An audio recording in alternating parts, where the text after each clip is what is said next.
நாம இறந்த பின் உயிருங்கிற ஆன்மா எங்க போகுதுன்னு யாருக்காவது தெரியுமா? ஆன்மாங்கிற ஒன்று இருக்குதுன்னா அதுக்கு ஆதாரம் இருக்கா? இருக்கு. ஒரு எடிட் பண்ணப்படாத ஒரு சிசிடிவி ஃபுட்டேஜ் இருக்கு.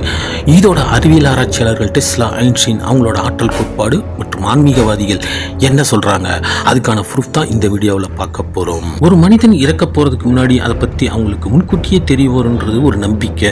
அது எந்த அளவுக்கு உண்மைன்னு நமக்கு தெரியாது. ஆனா நாம எல்லாம் ஒரு நாள் அதை சந்திக்கத்தான் போறோம். அதுல இருந்து தப்பவே முடியாது.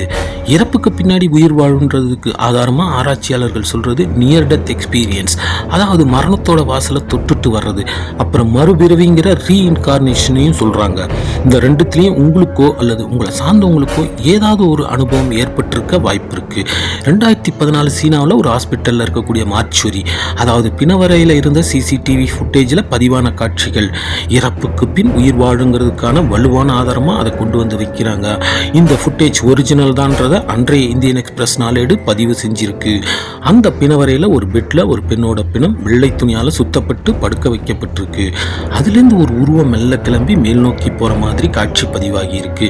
இது கிராஃபிக்ஸோ எடிட் பண்ணப்பட்டதோ அல்லன்னு இந்தியன் எக்ஸ்பிரஸ் நாளேடு பதிவு பண்ணியிருக்கு. இப்போ ஆல்டர்னேட்டிங் கரண்ட்டை கண்டுபிடிச்ச டெஸ்லாங்கிற விஞ்ஞானி என்ன சொல்கிறாருன்னு பார்ப்போம். மரணங்கிற ஒன்றே இல்லை. இது வரைக்கும் பிறந்தவங்க யாரும் இறந்து போகலை. அவங்க ஒளியாக தான் மாறி இருக்காங்க. அந்த ஒளி இந்த பிரபஞ்சத்தில் சுற்றிக்கிட்டே தான் இருக்கும்.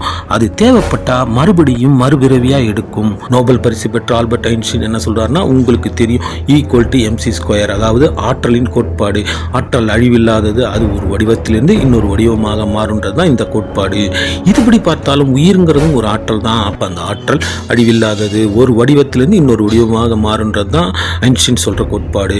இது அறிவியலுக்கு பொருந்துமே தவிர உங்களுடைய கான்செப்டுக்கு பொருந்தாதுன்னு சொல்கிறவங்களும் நிறைய பேர் இருக்காங்க. ஆன்மாங்கிற கான்செப்டை ஆராய்ச்சி பண்ணுறவங்க முன்ன சொன்ன வாதத்தை தான் முன் வைக்கிறாங்க. ஆன்மீகத்தில் ஒரு வகை இருக்குது, கிரியா யோகம். அது மூலாதாரத்திலேருந்து உச்சந்தலை வரைக்கும் முதுகுத்தண்டு வடத்தில் 7 சக்கரங்கள் இருக்குது. அந்த 7 சக்கரங்கள்லையும் ஒரு எனர்ஜி லெவல் இருக்குது. அதை தட்டி எழுப்புறது தான் இந்த கிரியா யோகம். அது அவ்வளவு சுலபம் அல்ல. 2000 வருஷமாக இமயமலை அடிவாரத்தில் வாழ்ந்துக்கிட்டு இருக்க மகா அவதார் பாப்பாச்சி இதுக்கு உதாரணம் சொல்கிறாங்க. நம்ம தமிழ்நாட்டிலும் தோன்றி வாழ்ந்த 18 சித்தர்களும் வள்ளலாருமே இதுக்கும் ஒரு உதாரணம்னு சொல்ல வராங்க. நம்ம ஊரில் ஒரு பழமொழி ஒன்று சொல்லுவாங்க, செத்தாதான சுடுகாடு தெரியும். உண்மை தானே?